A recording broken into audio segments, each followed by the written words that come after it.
Halo kepada Bapak Kapolda Metro dan juga Bapak Direktur Cyber Polda Metro Jaya.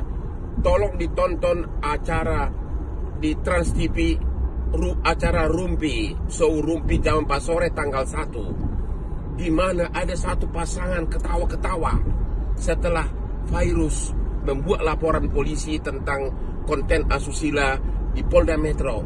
Ini maksudnya ketawa-ketawain siapa ini pasangan ini? Ketahuan siapa ini pasangan ini? Coba dicek Bapak Cyber, Bapak Direktur Cyber.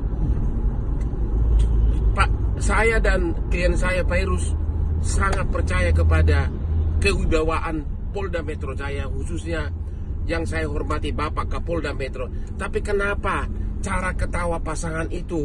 Coba deh, sangat-sangat saya pertanyakan kenapa pasangan itu ketawanya begitu. Mohon Bapak Polda untuk mengecek acara Rumpi